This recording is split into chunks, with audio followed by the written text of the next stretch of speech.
Today we're talking with Monique. Now, Monique specializes in buying businesses with absolutely no money down. She does a thing called seller financing, which I find to be absolutely fascinating. So, without further ado, let's welcome Monique to the podcast. Hey, Monique, welcome to the podcast. Hey, Austin. Thank you so much for having me. Where are you calling in from today? Medellin, Colombia. We just moved here from Playa del Carmen, Mexico. This is one of our most favorite cities on earth. We lived here for 5 months earlier this year, but 48 hours ago we landed back and just thrilled to be back home. Oh, yeah? What made you go back to Medellin? Well, we wouldn't have left except our tourist visa had expired, and so we knew we wanted to come back, so we saved some days to be able to be here for the holidays. In fact, I was able to convince my brother and his wife to come to Colombia and experience some of this country that we adore. But the weather's amazing, as you well know, Yeah. having spent some time here yourself, and uh, we just we love the vibe here. We do. Well, that's good. Let's dive a little bit deeper into that before we jump over to the business stuff. So, what's it like traveling and running a business? Like, how do you manage your time doing both things? I know it could be quite hectic, right? Yeah, I love that question because I feel like I'm on a small mission to share with my fellow entrepreneurs that it's possible and possible for anyone who wants it. And it is a matter of just, for us, we've been on this journey. It wasn't an overnight click where we left Atlanta, Georgia, and moved to Colombia. We sort of pared down our things and left our headquarters in Atlanta and moved to a city in New Mexico and then moved to a city in Oklahoma. And when it got cold there, we said, I think we want some fair weather cities. And so how we manage it is certainly since COVID, Zoom and video is the norm, and great people who are boots on the ground, who want to be in the city that we happen to be doing business in, are fantastic. And I would just say to anyone who's wanting to experience more of this globe that there is a path and it can be done. Yeah. And so, what's your favorite thing about Medellin specifically? Well, let me answer that in two parts. My favorite thing about Medellin is how beautiful it is weather-wise, 365 days a year. Yeah. And Yeah. I'm grateful that the U.S. dollar goes very far in this town. Yeah. And the locals here are generally speaking very welcoming of guests. And so my Spanish, which I'm still learning, is tolerated. So that's what I love about Medellin. But what I love about living in various cities is just the experience of adventure and freedom. Mm. Look, I am American born, bred. I am proud to be an American. And at the same time, there are other fantastic cities all over the world. And so I feel grateful to be able to experience some of that. And when we do this, Austin, we live like a local. We That's don't good. do, yeah, and I know you know what I mean by that. Really getting to experience the city, the culture, the norms, the food, the people, as a resident would, and so, or as a citizen would. And so I love that experience. My husband Mitch and I are very much in sync around wanting to experience much of this world while our health allows us. And as my grandmother would say, Lord willing and the creek don't rise, we will see more cities and enjoy That's a them. beautiful saying. So, I actually didn't know this about you, but you have a degree in electrical engineering. Yeah. Why did you go after that? And to be truthful, I have two of them. I am a nerd underneath. So as a kid, I was good at the math and science. It came for me naturally. Now, when I say naturally, my mother, I believe, was a frustrated teacher. She wasn't a teacher by profession, but she certainly instilled a love for learning in my brother and I. And our games all revolved around math, solving math equations, Wow, that kind and of sounds a bit calculating like things. punishment, honestly. I'm not sure how She I'd feel about that. she's a master salesperson. She made it like a game. Well, that's good. As long as it was fun, right? Yeah, yeah. So I naturally gravitated to STEM, and electrical engineering at the time was one of the highest paid professions when I was coming out of school. And so, of all the things I could choose, I said, why not go for the one that I seem to be good at and seems to be Yeah, profitable? that's Yeah, beautiful. And then you transitioned quickly after into doing sales for AT&T. yeah, yeah. What was that like? So it was a learning experience. Okay. I think, well, the transition was prompted by a realization that the people in the company that were most respected and most valued were salespeople, people who were Okay. generating revenue. Oh, And yeah. Okay. I wanted some of that respect. I wanted some of that value. I wanted to be a part of the business that at least AT&T seemed Mm, to be wanting people to really acknowledge. So that being said, I made the transition, but the transition was not as easy as I thought it would be. I figured, hey, I like people. What could be so hard about sales? yeah. And of course, I quickly learned it is a profession, it is a skill, it is Yeah. much more than what I had thought. And so it's one that I'm grateful that I did. I certainly grew a lot and was fortunate enough to not only transition to sales, but take on sales leadership roles. You know, I Mm, had a few very well-known brands that I led teams for, and so it was a good shift that enabled me, I think, to really pivot to pretty much any other thing I wanted to do next, which, as you know, meant real estate and specifically acquisitions.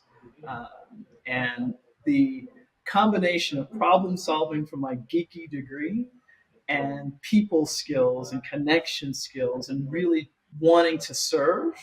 I see I see sales as service. I know a lot of people do, but I feel genuinely that if I'm good at my role, I'm understanding people's pain and how I can help solve it. And if I can't help solve it, I'll just tell you. So yeah. So you mentioned what could be hard about sales. When you first jumped in, what did you find hard about sales? that my desire to serve had to be secondary to my desire to understand. And so, said another way, I often found Mm, myself jumping to a solution before really understanding what the other person truly wanted and needed. needed. Okay. Because that problem solving brain of mine wanted to just solve a problem pretty quickly.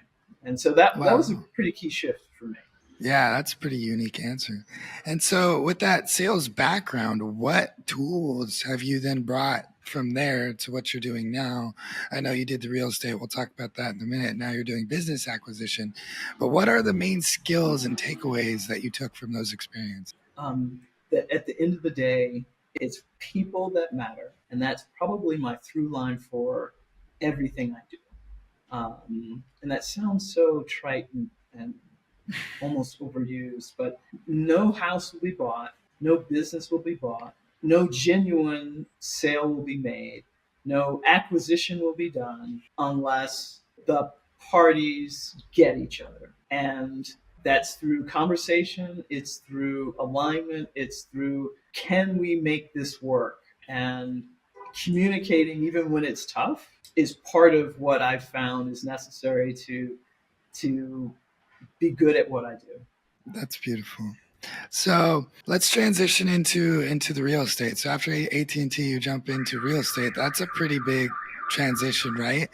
How did you transition into that? And what? Tell me more about what you did in real estate. I had a I had an amazing career by most standards at AT&T. I rose through the ranks. I performed very well. I exceeded expectations. I got burned out, and I Mm, quickly discovered that the career path for me was not nearly as fulfilling as the freedom path. And the route okay. that I was on was just more of the golden handcuffs. I was very well paid, and I'm grateful for that experience. It shaped me in ways that I think served me well. There are parts of it that I had to jettison, but I I quickly discovered that there was a world out there that did not involve cubicles and offices that Yeah. um, we wanted to experience. And um, having assets, cash flowing assets, made sense to us. Probably you've heard of a fellow by the name of Robert Kiyosaki. You know, he may not have been the first and certainly wasn't the last, and may not have been the most 10 out of 10 author, but he said some things that really resonated with us. And we decided that that was going to be our path to freedom and to being able to do some good in the community at the same time, and built a very substantial portfolio of single family houses. So you asked, what did we do? We bought homes generally in the Atlanta market and made them available to rent for folks who really wanted to be owners. So it was a pathway to ownership when our residents came to us. And we did quite a few things in that space, but that was the majority of what we did.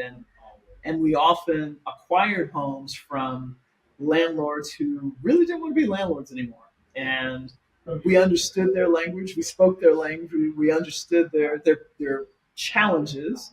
And so we connected well and did a really good job of trying to make sure that we delivered that owner's desired goal, which is sell the house and in many cases have cash flow still coming in without the headaches of tenants and toilets and termites. Wow, that's interesting. And so now you do the same thing with businesses, right?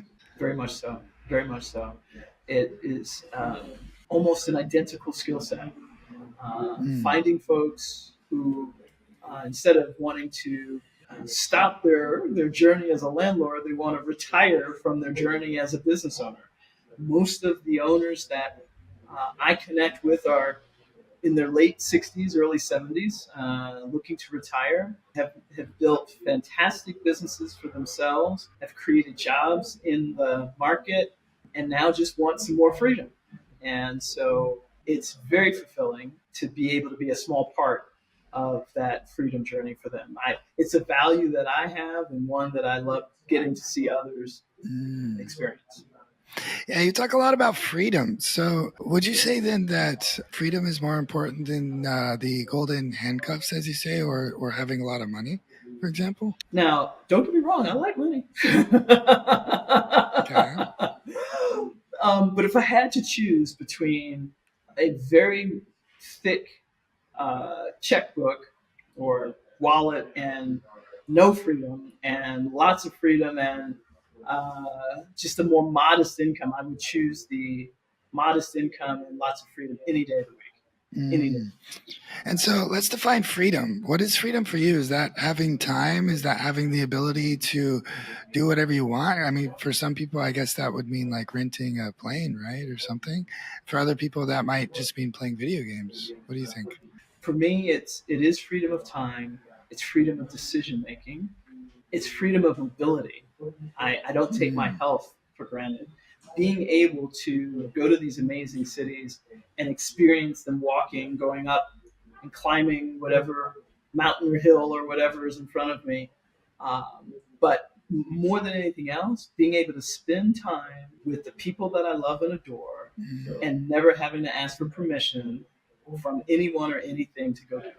And frankly, the freedom to say no to an opportunity that just doesn't align with who I am or what I want. Yeah, that's really beautiful. So by doing all this real estate and all this business stuff, you've been able to acquire that.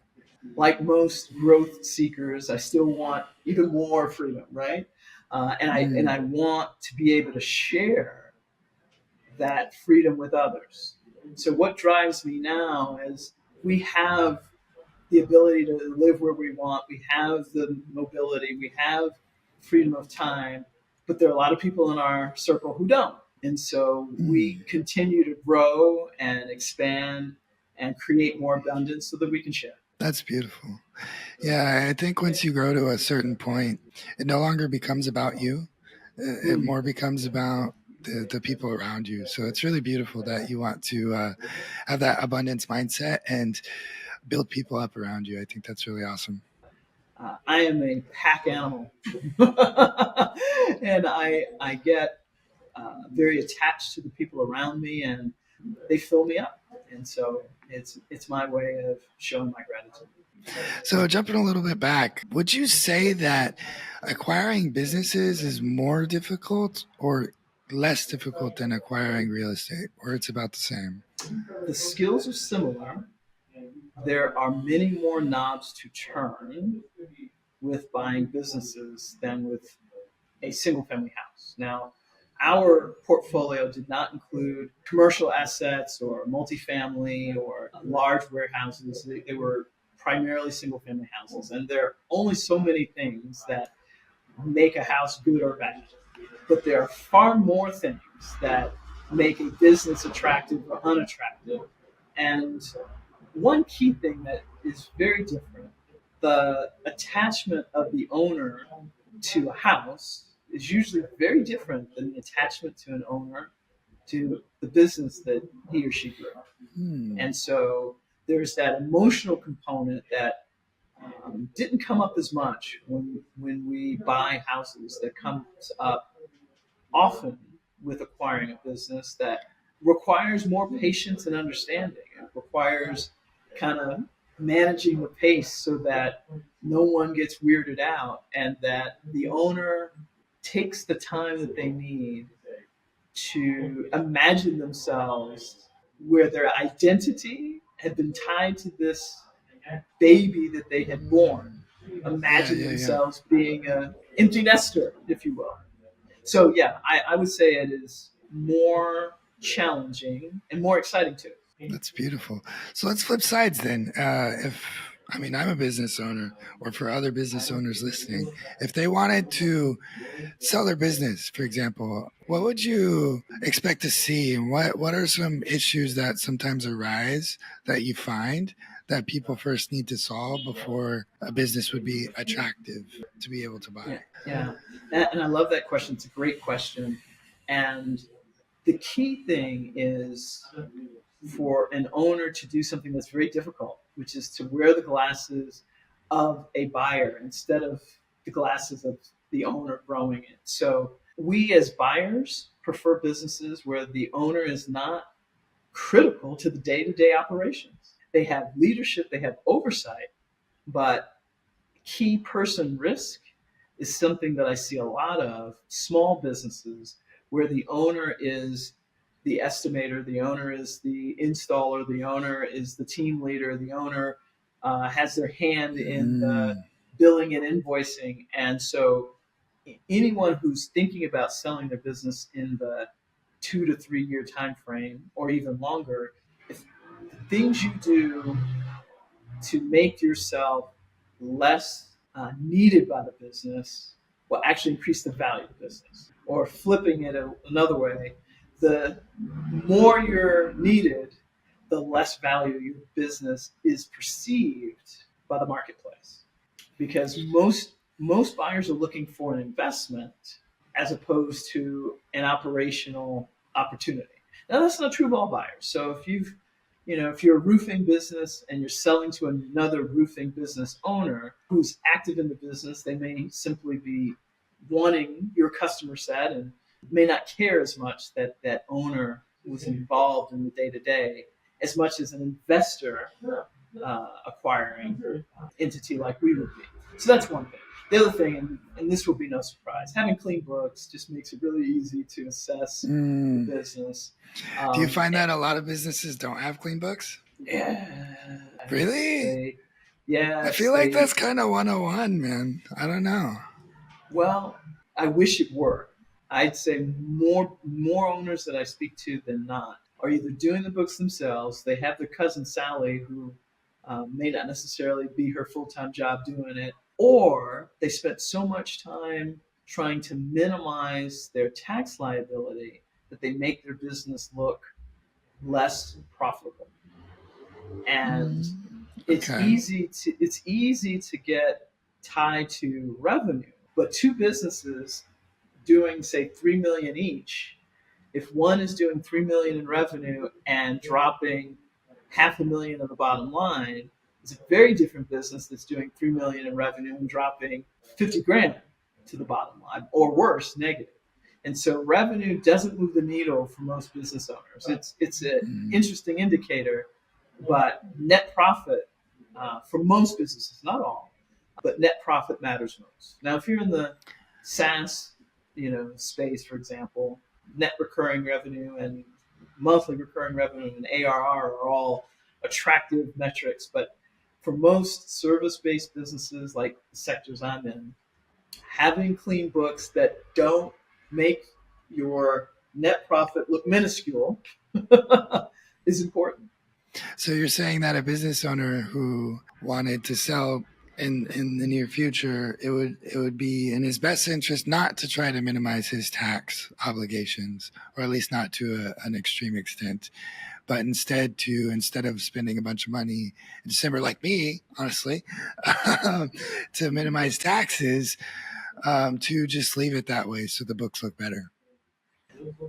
That would certainly be on the list of things to consider. High list of things to consider. Now, I mean, there are things that you as an owner could do to say this was a one-time investment that's not recurring, that you as a buyer would not incur, and therefore should consider this as something we call an add back that would show the true net profit generating potential of the business. But you don't want to have 87 add backs.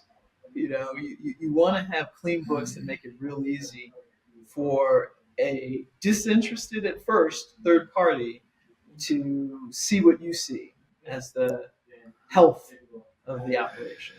So clean books doesn't only constitute, doing accounts receivables and accounts payables properly and having everything lined out, not mixing up personal business transactions, but it also means not having a lot of one-time transactions like this just to lower tax obligations and things like that as well. Or at least having a really good explanation before you share those, your P&L and balance sheet and cash flow statement, so that someone can assess that there are some unique things that you did that won't be needed when I, as a buyer, go buy your business. So yeah, clean books represents all those things, but also having a very compelling narrative around what this business can truly generate and the historical performance.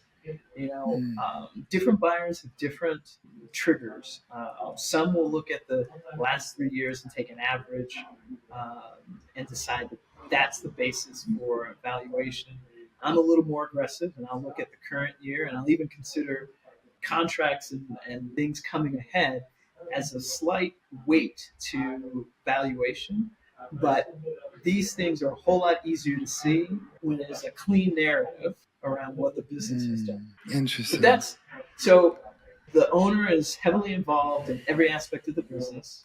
Books that aren't particularly clean, and not having clarity around some basic systems, not having the systems for generating new clients and consistently bringing in new revenue that doesn't depend on the owner and doesn't depend on word of mouth. Word of mouth and referral business is fantastic. What's more sexy is a system for generating new revenue. Yep. Yeah. You got it. Nice. And do you find that those systems are generally inbound or outbound or a mix of both? I see a mix of both. I usually see more inbound, depending upon the size. I see more inbound than outbound for, the sector I'm in. And I keep saying that, so let me just be real clear. I shifted from acquiring real estate to acquiring real estate service businesses. So businesses that touch buildings, that touch dirt, that touch real estate. So roofing, HVAC, plumbing, fencing, electrical contracting. And so those B2C mostly? No, actually B2B is our sweet spot. So really? Okay. Yeah, so we prefer a plumbing company that the customer set is commercial. We prefer a roofing company where the customer set is commercial. And most of the businesses that we're looking at have some mix. Very few are 100%. There are some, but what we have found is it's easier for us to assemble a group of companies that serve a single client set if they're commercial. So we can serve their HVAC, serve their electrical, serve their roofing needs, and cross sell into different opportunities.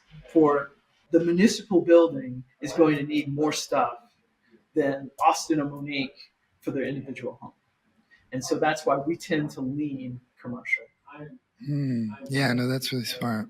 So I always try to end the podcast with a really fun question. So my question is if you could acquire any business right now, what type of business would you acquire and what would be your plan to scale it up?